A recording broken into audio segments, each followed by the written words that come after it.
does he tell me this is for real? No.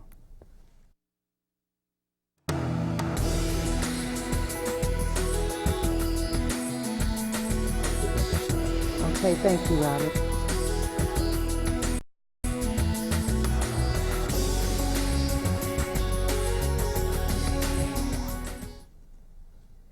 Hi, I'm Kathy Johnson, and welcome to Town Talk. I have two wonderful guests with me today. I have Erika Fonck and her son Hunter, and we're going to talk about a rare skin disorder. And I'm going to try to pronounce this.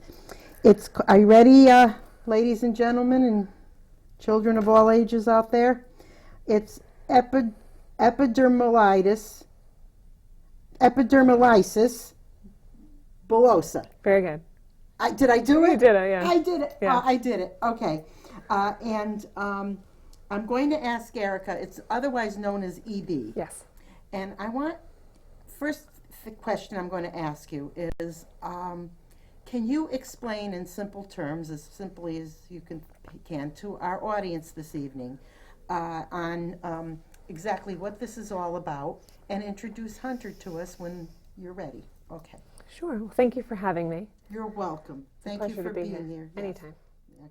Epidermolysis bullosa, EB, is a rare genetic skin disease. There's many forms of it, and this particular form makes Hunter's skin blister and boil and bleed. And the skin sort of flakes off and falls off during the night. But the main problem is sleeping and the pain. So it is very painful. It is very painful. It is very painful. He has a mild form. There are other children that suffer very badly from it. So I see. He has a very mild form. So he can run around and he can walk and he can play some sports and ride his bike, but he still goes through a lot of I talked to Hunter when we first met at the Heavenly Donuts. Yes. Which is one of my favorite places. Mine too now. And we talked about it. Hunter, you play baseball, you said? No, I play basketball. Oh, basketball. Okay, basketball. What position do you play in basketball? I usually play a 3 or a 4. A 3 or a 4. What does that mean? That means that I am in the back position. So I go for the rebounds. You go for the rebounds. All right. And what's your team's name? Where do you play? Our name is the Clippers. Uh-huh. And so we play at in Milford. Oh, you're in Milford. Yes, I understand you just moved to Milford too. Mm-hmm. Oh, so you really enjoy that. So he's active then in sports and other things. Mm-hmm. Is this a genetic disorder? It is. It is. It's something. Was it something you could have been tested for, or to know? I know a lot of people do that. Sure.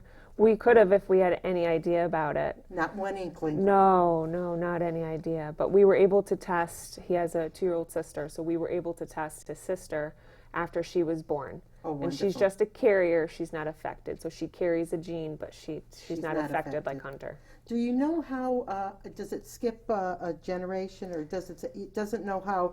Or how the odds are going to come up, I guess. Huh? No, not at all. No, not at all like that. I leave that in the geneticist's hands. Now,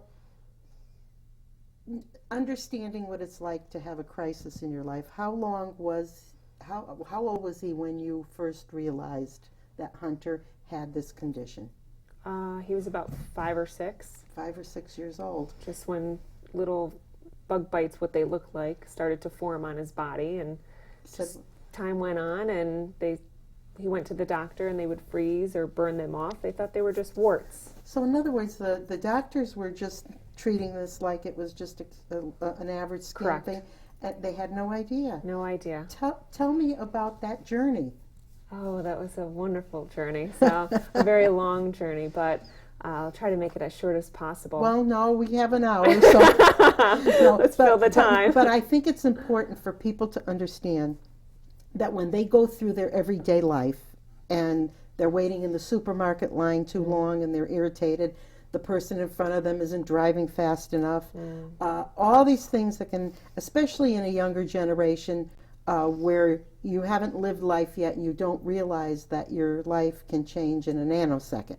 So I want to get across to our listeners exactly the journey you took and how it changed your life. So, Well, after these bug bites, what we thought started to form, and one added and a couple more, and I just said, something just isn't right. Something isn't right. He wasn't sleeping. He was bleeding a lot. At this point, he was about 6 and 7 years old, and we brought him to the doctor, and they said, you need to see someone else. You need to go to a specialist. We went to see a specialist in dermatology. They did a couple tests, and he said that they were abnormal, that he needs to go to another specialist a little bit higher up. So we went to a pediatric dermatologist. We went to Yale. Yale Dermatology. Yes. And we tried to get an appointment. It took a very long time to get an appointment. Yes. So we waited a very long time. They told us it would take a few months. Oh my goodness, that long. A long time. So I said, how would I get through another day with, I completely understand I'm not going to get an appointment the next day, but just to think, how am I going to last these next few months without talking to someone that could tell me it might be okay, or I need to do this? I mean, they don't realize the torture you're going through. Nobody could imagine having your child and being told you have to wait a few months before we can tell you what's happening.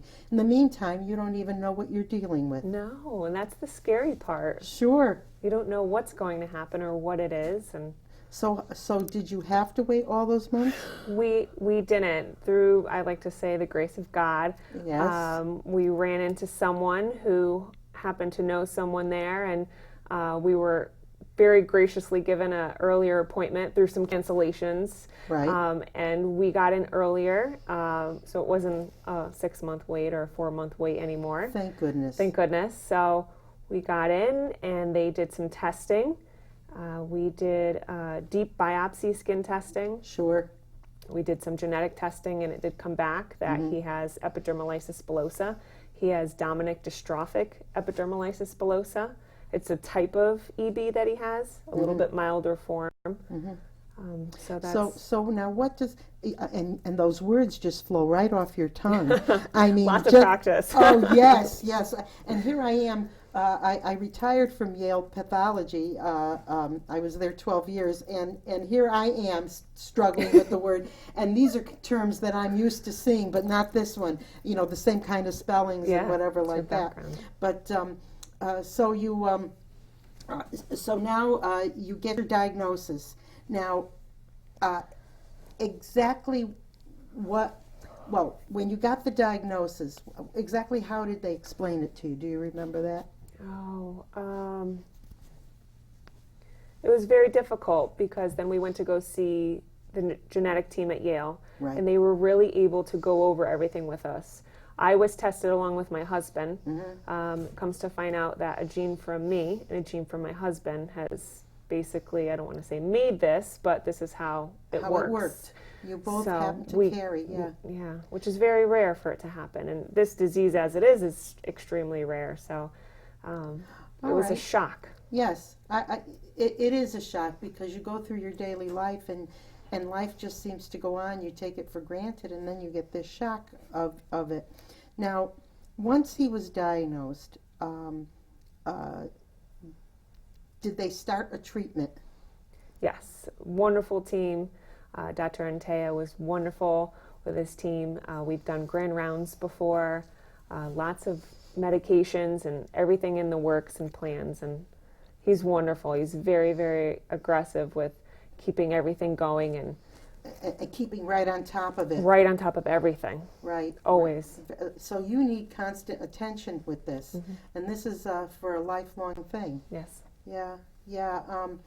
We're going to get to Hunter in a minute, but we'll talk more about this. So now, having a technical background, I have to ask you exactly. Did they explain exactly what happens? What causes the outbreak? Is it infection? Is inflammation? Yeah. Inflammation. It would be inflammation. Yes. That's a great question. So basically Hunter doesn't have any collagen 7 he's missing. So if you look at the skin like Velcro, you need the 2 pieces of Velcro to keep it together. Well, he's missing a piece of that. So he has no collagen 7. So there's no anchoring fibrils in his skin to hold it together. So that's kind of where. So there's weak spots Yes, there yes. where it can get inflamed And infection is a big issue. He's had MRSA before, and he's very prone to infection with all the open skin and open wounds. So walk us through what happens in a day of your life. You woke up this morning.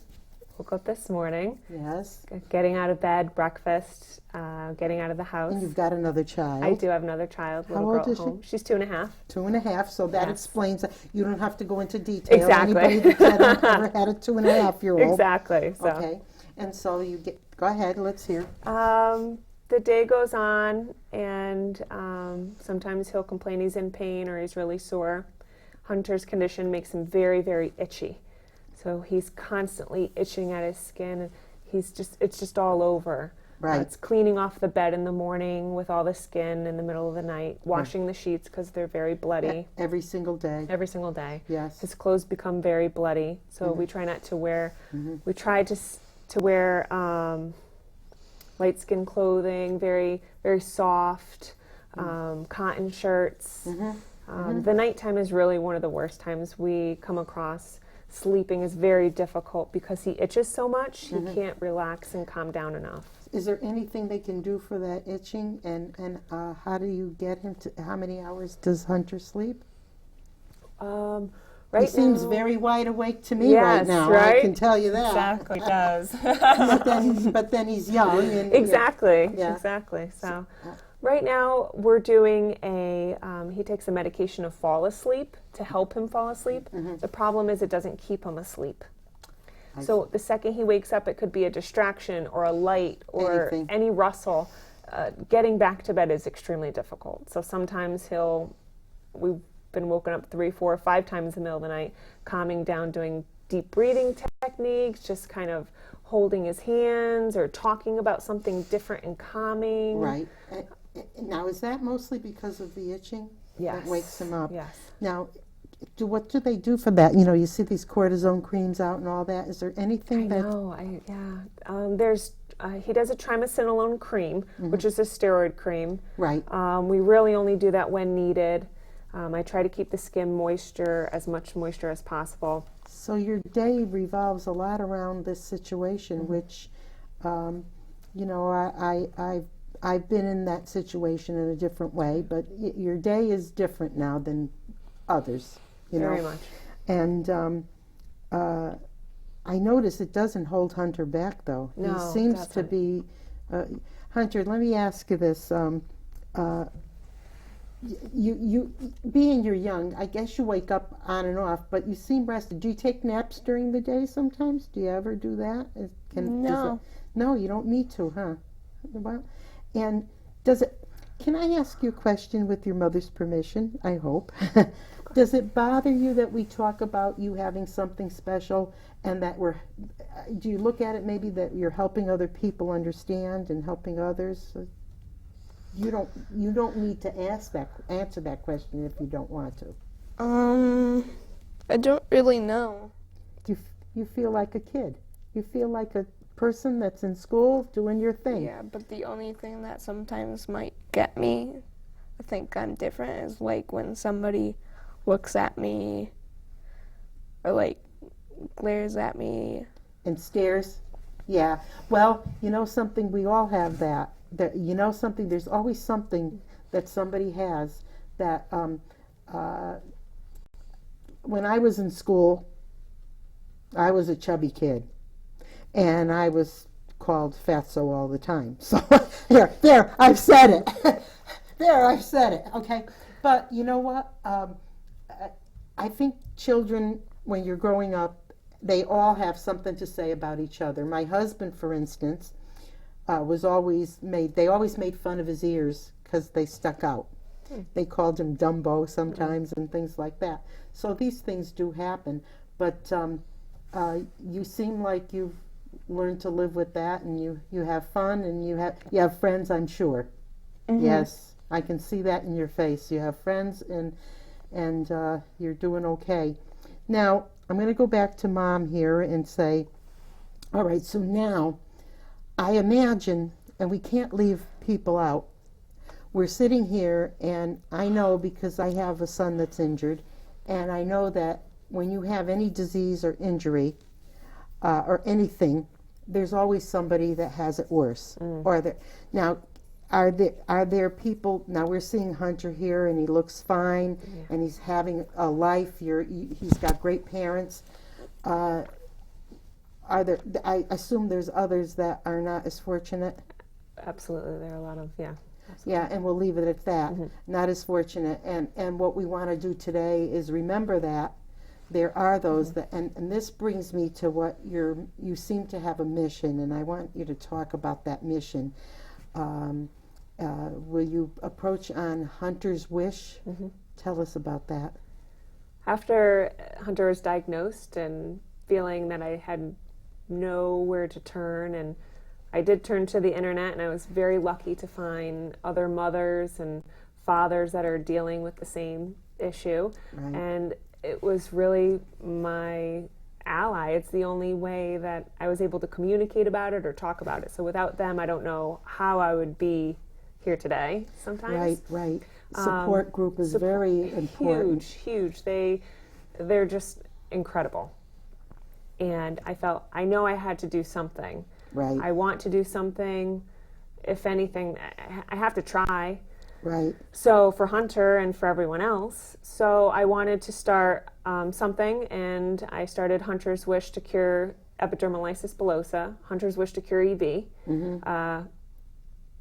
And we have a website, and we're trying to just raise awareness and get the word out there, talk about it, have some fun events, and just get people more aware about what's going on and letting people know about it, and hopefully raise some money to send to research to hopefully find a cure someday. So, well, how close are they to a cure? Do you have any idea? We hear it's close. Yes. They're working very hard in Minnesota right now. So. Oh, so you're following that? Very much. Yeah. So it's really great. Rare diseases usually get lost. They do. You know, when the general public doesn't understand it or hear about it, they kind of get lost in the sauce, as they say. It's a funny thing because when you look at groups like Special Olympics or Brain Injury Support Network that I belong to, and other rare diseases, one of my friends, Dominic Cotton, his son has a metabolic problem that he must eat, or it's lethal if he doesn't. And so I noticed that one of the things we humans do is we look for one another who are in the same boat. And I guess that does help. Now, Absolutely. what do you hope to do with this program? I mean, now you've started the program. Where are you at now? How long have you been in existence, I should ask? A little less than a year. Okay, so you're brand new. Brand new.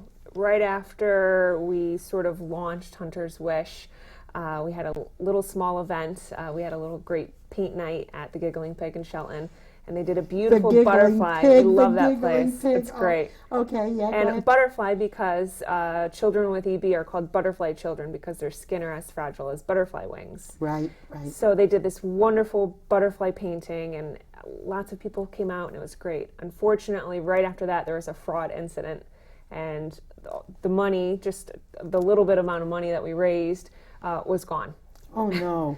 Unfortunately. Oh so no! It was awful, but what was great about it is that we were able to get the word out a little bit more about EB and talk about it, because that's really ultimately all we want is just to talk about it. You want to get the word out and make it a high awareness. I could scream it from the rooftops, wear a shirt every day about it, put a tattoo on my arm, whatever I have to do, I'm going to do it. Well, we have our bracelets. Yes. Here, let's show our bracelets. So these are our tattoos. We all have our bracelets here. Hunter's Wish, And what does it? And it's got a butterfly on it. Yes. Oh. Hunter's wish to cure EB. There's also With the that butterfly. the secret little. Oh yeah, you thing. have yours too, Hunter. Yeah, there's a secret little part that says. Oh, inside the bracelet is Oh. the actual name is Epidermolysis Bullosa. So. Oh, so if I turn the bracelet inside out. Yes, yes. Wait a minute here. Sometimes it could be hard to see, but you could feel it with your hand where it is. Oh, wait Sort a of minute. Inscripted. It's inscripted. Let's see. Oh, I feel it. Yes. Very quietly in there, you can feel it. Oh, very, very ingenious. I mean, I've seen, we for the Connecticut Brain Injury right, Support Network, we have bracelets like this. I mean, they've become very popular. They have been. I think if I wore all my Right? I bracelets, know, I they'd be all wouldn't need pure. any other jewelry like that. So now, when you get into, you're a fairly new organization, so every once in a while we're going to flash up our your website and all. I think you wrote that down, but tell us your website one time. I'll ask you again later. Sure, it's hunterswish.org. Right? And take a look at it. It's great. There's pictures of camp that he's been at, which is he's gone to a skin camp in upstate Connecticut, which is fantastic. All kids that are dealing with any type of skin issues in New England attend this camp for 1 week. Oh. Doctors are there and their Really? counselors. It's wonderful. So let me ask you, Hunter, have you enjoyed the camp? Is it a lot of fun for you? Mm-hmm. Tell me when you first walked into that camp, what was your feeling? Did you have any feel? Were you anxious? Were you happy to be there? I was kind of scared. Yeah, you at were. first. Yeah, didn't know what to expect. Like the first time I was there, every night my mom had to pick me up because I was so afraid. Oh, was it an overnight kind Yeah. of camp? Oh, so for the beginning, you went home, went back. Did you ever make it to staying overnight? Yeah, the last night on the first night, I stayed overnight. You did. That's the first year. This will be our 3rd year. And last year, what did you do? Stayed overnight for the whole. Whole week. You stayed the whole time, and so is it boys and girls? And you, I guess you get to use some of your sports activities. You do. Yeah. Now, is the camp? What time of year is the camp usually? It is actually in August, so Oh, it's so coming it's up soon. So it's coming up soon. So I bet you're looking forward to seeing old friends and people there. What is the name of the camp? Do you remember? It's Camp Liberty. Camp Liberty. Yes. Oh, Camp Liberty. It's the American Academy of Dermatology puts it on. It's Camp Liberty up in Andover, Connecticut. In Andover, and so the I think it's the kids' camp that puts it on in Andover. in Andover. Oh, so that's a wonderful thing. And so there's young people there with all types of skin disorders. From ages 8 to 15 attend. All the counselors are usually previous children that have attended the camp, which is pretty awesome. Yeah. Oh, that is wonderful. Well, you know, with my background, I'm a retired cytotechnologist, which means the study of cells. And I read biopsies, needle aspirates, body fluids, pap smears for searching for abnormal cells, precursors or cancerous. And I know that dermatology is a very specialized field. The pathologists, a lot of pathologists will send something difficult on to a pathologist that just specializes in dermatology. And I can understand why it took so long for Hunter to have a diagnosis. I understand, and I'm not a doctor, of course, but I understand that it is a very difficult diagnosis, some of these skin disorders. So, so what happens at the camp usually? What do they have planned? Is there something like teaching how to deal with their situation? Things like, how does that camp go? It's really awesome. It's great. I mean, they could sign up for crafts, arts, zip lining, tightrope walking. They have everything you can imagine there. Really? Swimming. They do manhunt at night.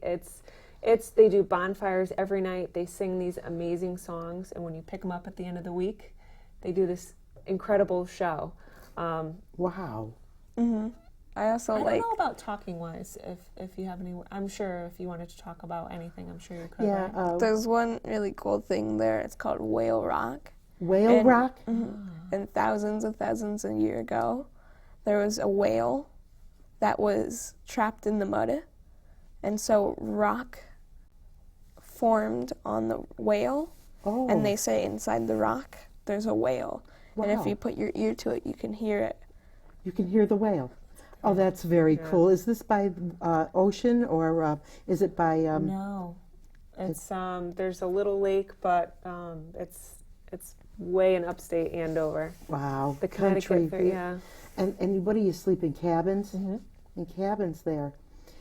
So now it brings me to a point where I want to ask you. You mentioned to me when we spoke when I first met you, that you were looking to do some fundraising, things like that, building the organization. And so I would say to you, how many people do you think are in your organization right now under Hunter's Wish? I mean, do you have like, well, just explain, do you have like a board of directors yet? And all that? There's 3 of us total. Board of directors, right? And so, so you're all settled that way. Now you have to look toward fundraisers. Yes. Yes. Now I would say that anybody this evening that has any ideas about fundraising, I'm sure that Erika wouldn't mind hearing from you. Am I safe to say that? I'd love to hear. Okay. And My mind is bursting with things, so I'd love to hear. you'd love to hear because I have many people on this show. I had a lady from AAA photo booths, things like that.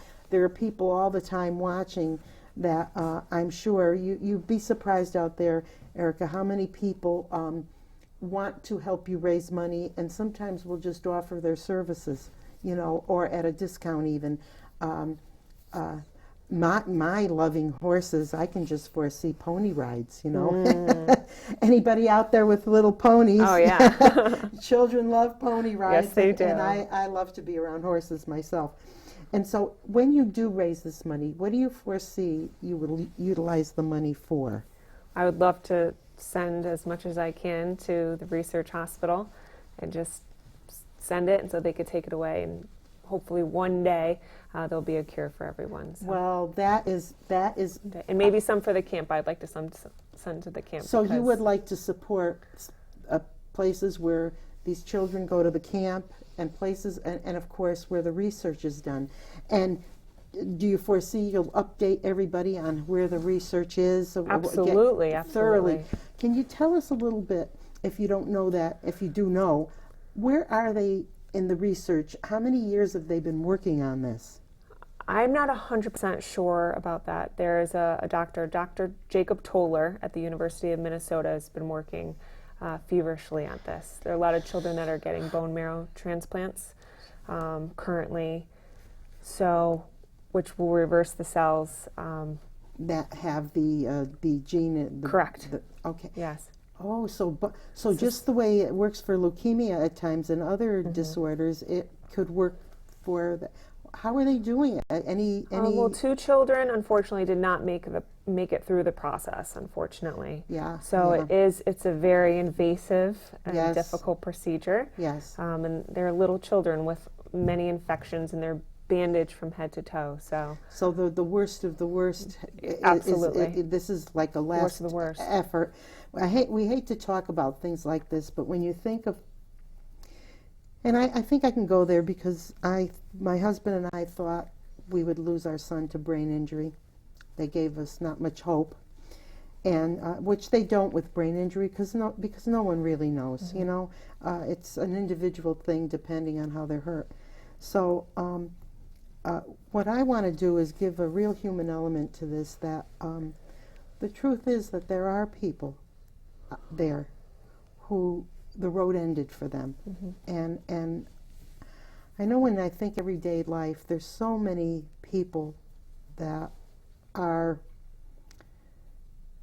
Let me just. It's not about me today, but I just want you to get across to you as a mother that I'll never tell a person I know how they feel, but I can imagine how you feel, because when I was faced with the crisis we had with our son, I did look outside the window and I said, you know, for everybody else, for many people, the sun came up the same way this morning for them as it did for me yesterday. It will never come up the same for me again. And I think that most people, by the time you get older, life does throw you some blows. But I would say that when my son got hurt, that was the day I lost my innocence about life. Life looks different, very different to me. And I would ask you to dovetail off of that. Is that the same with you? Does life look differently now than Absolutely. it did? Yeah.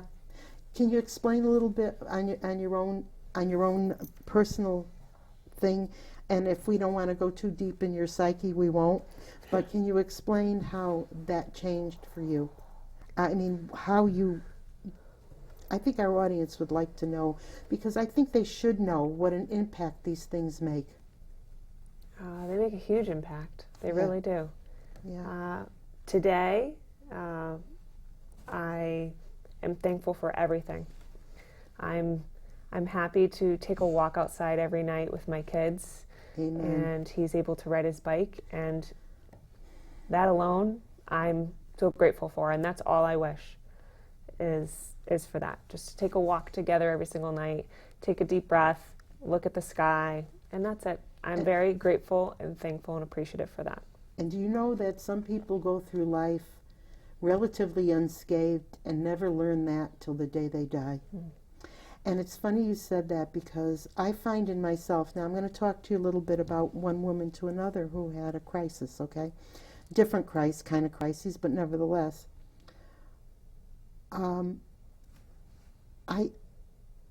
I just am always thanking, whether you believe in a higher power or whatever you want to say, nature, whatever you want to say, I'm always thanking God for this very day that I got up, that my son that has the brain injury is in there doing the sound today for us, that he's a fine artist, that I can get up every morning and see my husband, who almost died when I was in my second year of office as first selectman, had cancer so badly they gave him 1% chance. So I'm thankful. Just like, it's funny how when you meet another person who has reached that level of understanding of life, how eye-opening it is. And I always know, see what you think about this statement, I always know when I've met someone who has lost their innocence of life.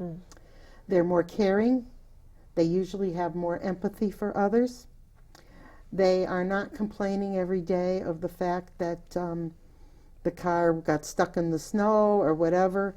If anything this show can do for us today, I hope it enlightens people before they have to be enlightened by a tragedy. Did I get it?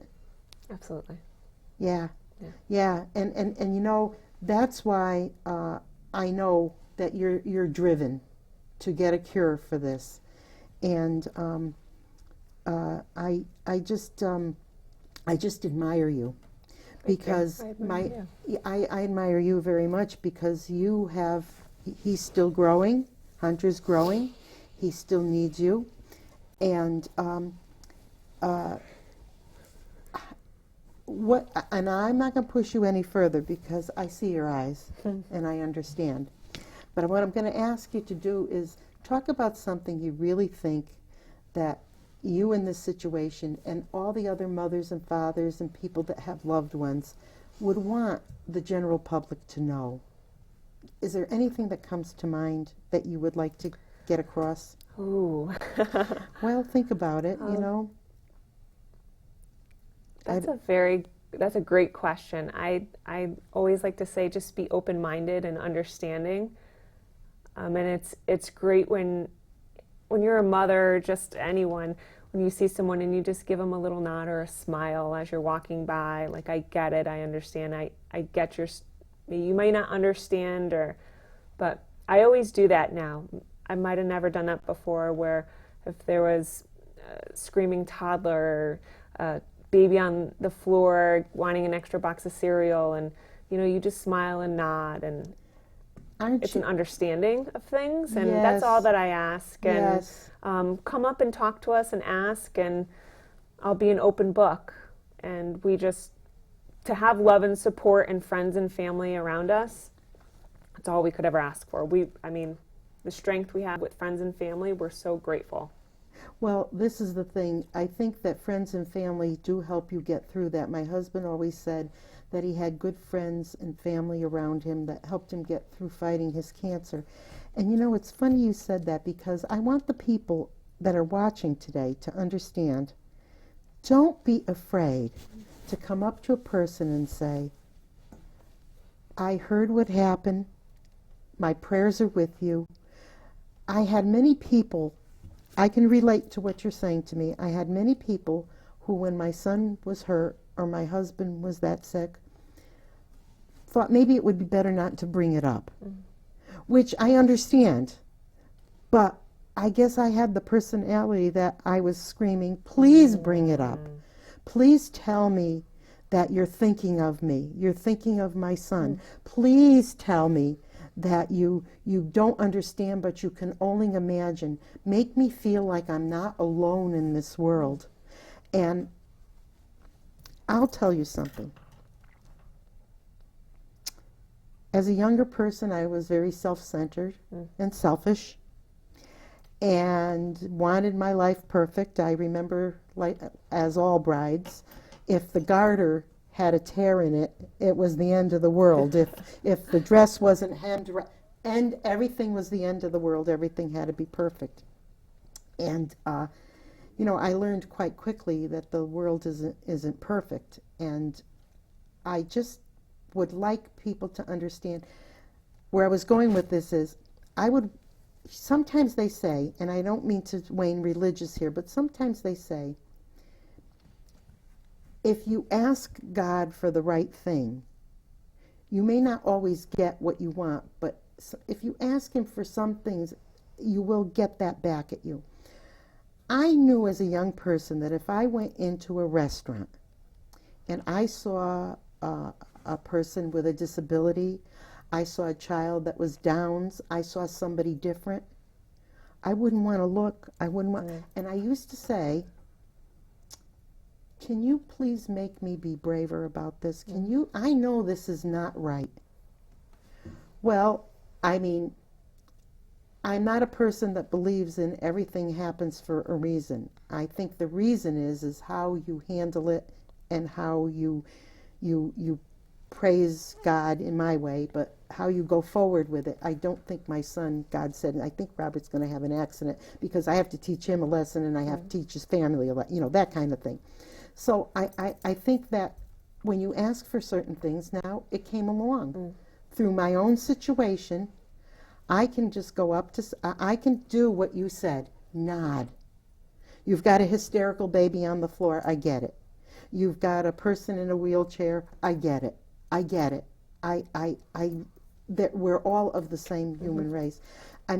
I'm doing too much talking here, so I'm going to ask you to come back at some of that. Can you give me some situations where how was it when you began with, Hunter's sitting here, so we know that, but can you tell me how it was when Hunter was a little child or anything you can share about that? Well, it wasn't, I don't want to say it was too bad, but it didn't start to come apparent in his skin until he was about 4 and 5 years old, and then 5 and 6 and 7. People would question or ask, but it's been more recently the past 4 years. If we go somewhere, it could be a water park, and people are going to be curious, and I totally get it. I get it. Now, how did you prepare Hunter for that, or is Hunter like this little wonderful person who, in his own self, he believes in himself, and look at the smile on his face. Look at it. I always say to Hunter that, not that there's a reason, but we were, I don't say chosen or picked, but maybe we have to educate people for a reason. Sure. So this Sure. is, here we go, this Sure. is our team, and this is what we Sure. got to do. So, right? So, Yeah. do you want to answer Kathy's question? Yeah. How do you?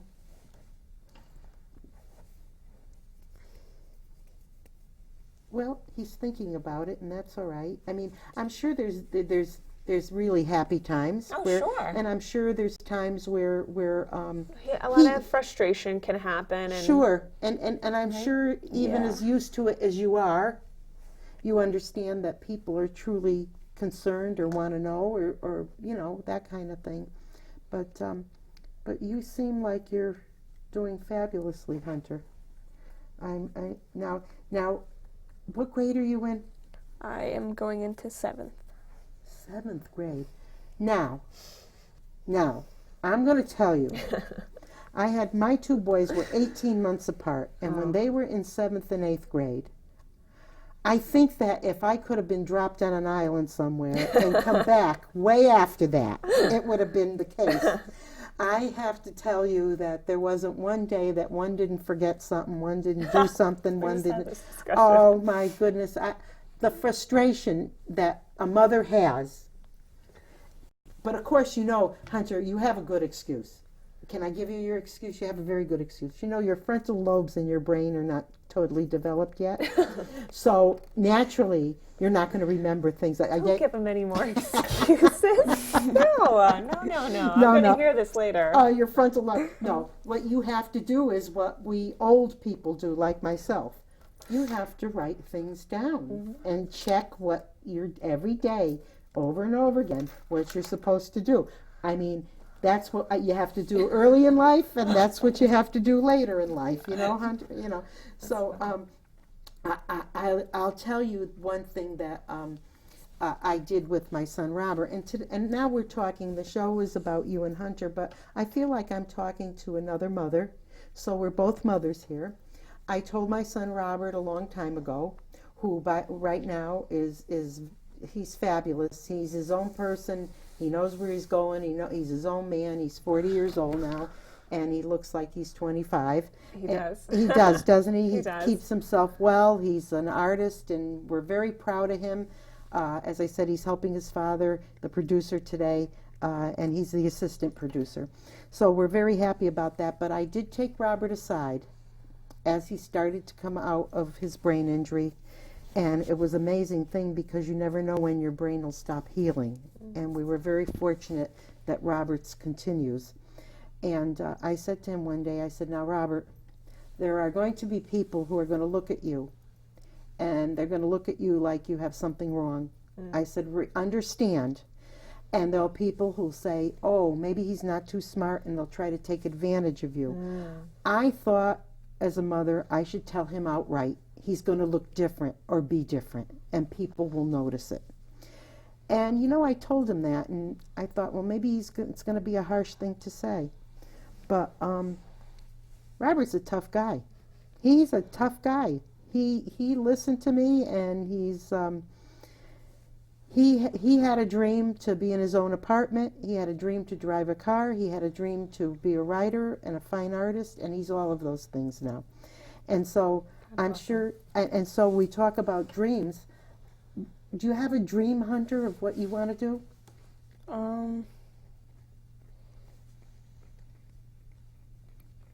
Could be many dreams. One of my, I guess, favorite or something. Your favorite? Yeah? Getting rid of VB. Well, that would be my dream too, getting rid of it. And you're young, and you see how close they are? You're young. Your dream can come true. We don't, only God knows if it will, but it certainly can come true. And I always say if I had 3 wishes from a genie, Yes. one of them would be getting rid of EB. Can I know the 2 other wishes, or are they personal? You don't have to say.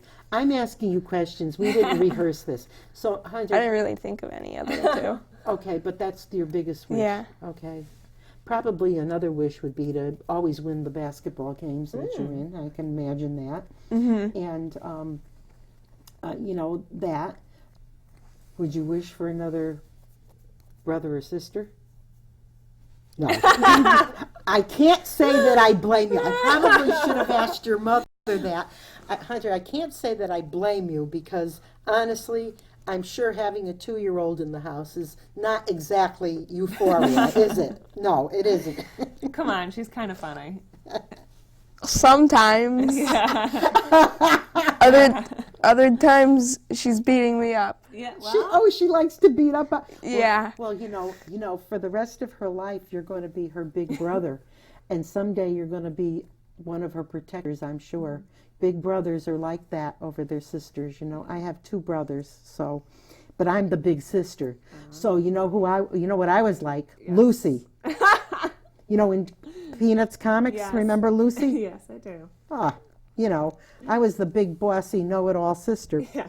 But at any rate, so let's talk about again the organization. Let's say your website one more time. Sure, it's www.hunterswish.org. Right. You can also find us on Facebook at Hunters Wish to Cure EB. Okay. And we have lots of great charts on there that just show the breakdown about EB, a couple statistics about it, and steps, and just events that are going on and things about from the hospital, and it's pretty awesome. Yeah, and I urge everyone in our audience tonight to look into that, especially people who have loved ones or know about this disease. Well, bear with me because your host just lost her train of thought, and there's only one way to get out of that one. All right. Well, I know with the Connecticut Brain Injury Support Network, and you met Dominic Cotton tonight, and all. He advocates for the judicial system. If you see in the news now, even the president visited penitentiary. They're starting to want to reform justice in our country, which has been a long time coming, and we are fighting constantly for Department of Social Services and Governor Malloy in our state and everybody involved to keep intact the wonderful program my son is in, which is called the Brain Injury Waiver 1 program. They formed a Waiver 2, but we're fighting to have it every bit as good as Waiver 1 was. And so are there any programs like that for assistance to help you with this disease? Does the state offer anything? Unfortunately, I'm not aware of that at all. No programs or anything? No.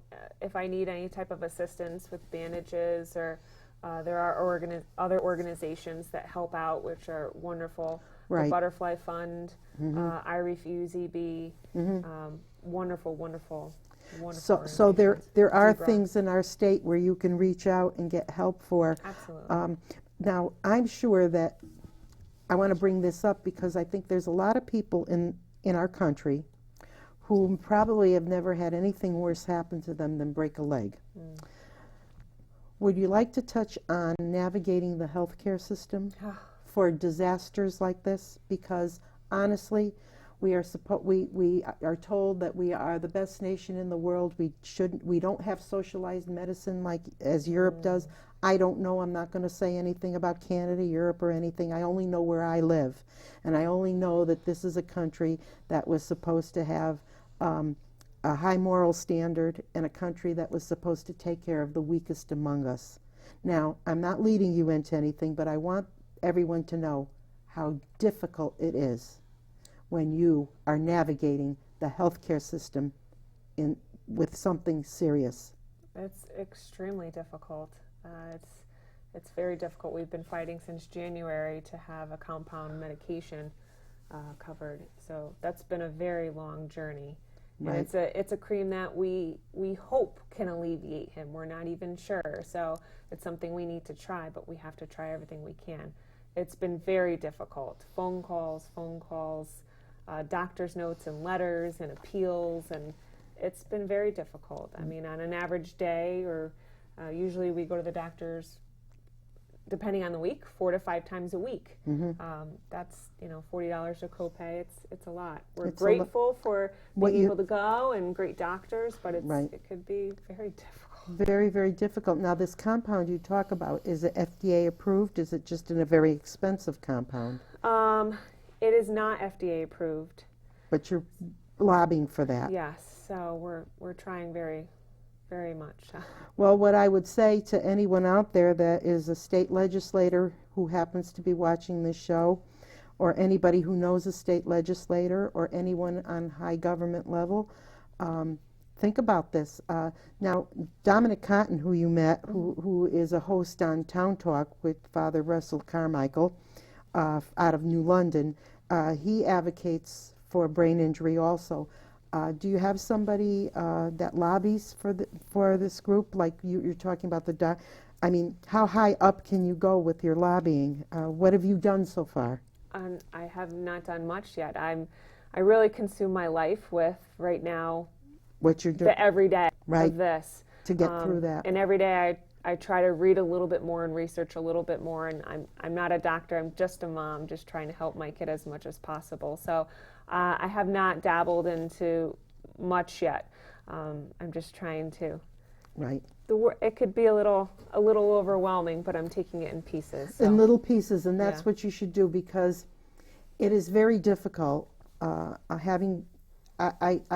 dabbled in politics myself. I was a former first selectman in Oxford, 12 years chair of the Oxford Democratic Town Committee, deputy treasurer of the town. And now I go to Hartford with the group, and we stand up for ourselves.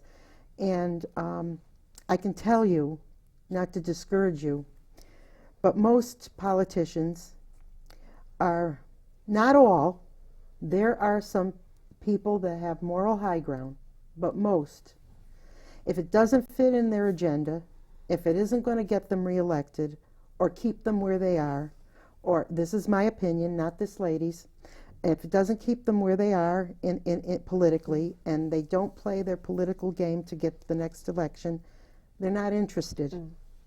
Because there's too many things on their plate anyway. They just got through the budget and all. They're not.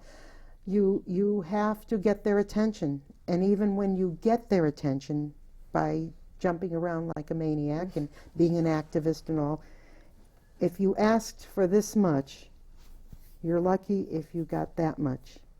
Because if it's coming down from the legislators in Washington, if it's coming from the Supreme Court, and anybody has sights on Washington, they're going to go along in lockstep. So I say that to you. So now, have you been able to, let's go back to you, enough about my nonsense. Have you been able to get this cream at all? No, not yet. Because it's not approved? Correct. We're still going through the process. So yes. I talk to my case manager all the time. We write appeals, and we have really high hopes that hopefully it will. Now, your case manager, is that with Department of Social Services? No, that's through the insurance company. Through the insurance company, the case manager. Oh, yes, I know about advocates for insurance companies. I had one call me once and said, "Oh, I have great news for you. I'm your son's advocate. And now that he can't stay in Gaylord anymore, we can pay for him if he goes 2 states away from you." Wow. What I told her was, I don't care if the nurses have, she said, "They're wonderful nurses, the place is nice." I said, "I don't care if the nurses have angels' wings and halos, and if the hallways are lined with diamonds and pearls. My son is not leaving me. He needs me right now, and he needs his family." But this is an example of what you... So now your caseworker is trying to help you through the insurance company to get this approved. Oh, my goodness. Any idea how far away that is? No idea. It's going since January, so... It's going since January. So you have to fall back on what's available to you. So now I'm seeing that my son, my wonderful son... Oh, let me be well, I'm half Greek, half Italian, but I'll be too like a Jewish mother. My son, the fine artist. My son, the author. He's written a children's book, by the way, and illustrated it. It should be out soon. My son has told me I have 5 more minutes to end our show. So again, let's wrap up. Let's say the name. Go ahead, tell us the name of Hunter's Hunter's condition is Epidermolysis Bullosa, EB for short. Okay, And our website is hunterswish.org. right. And our Facebook page is Hunter's Wish to Cure EB. Wonderful. And please go to that website and help any way you can. And where did you say your two most biggest places you'd like to funnel any money you start when you fundraise? We would love to send some money for his camp because he goes to, he doesn't have to pay for anything when he goes to camp. That's So wonderful. We'd like to send something for camp, and we'd like to send something to the University of Minnesota. And what was that doctor's name, that Dr. hero? Jacob Toller. Dr. Jacob Toller. Dr. Jacob Toller is a hero. So one day I hope we get to meet him. So. Well, I hope you do get to meet Dr. Jacob Toller, and I hope that he understands that what he's toiling, to focus on something people don't hear of and what he's putting into this, that's a wonderful person. Mm-hmm. That's what I call a real doctor, okay? And Hunter, before we leave, is there something you would like to say to everybody? You can just say goodbye, or you can say a little last thing that came into your mind. What little last thing might have come into your mind? I don't know. Thank you. Okay, thank you, everybody. Think of Hunter and think of the website again, hunterswish.org. Mm-hmm. And I'm about to say thank you to my guests because we're running out of time. I think we have about a minute and a half left. And so I'm going to... Thank you for having me so much. Appreciate it. Thank you for coming. It's been a pleasure. Is there one last thing you'd like to say to our audience? No, just thank you for having me on and spending the time with me. I really appreciate it. I think you're amazing. I think you're amazing too. And one mother to another, God bless you. Thank you. God bless you. On your journey. You have a beautiful family.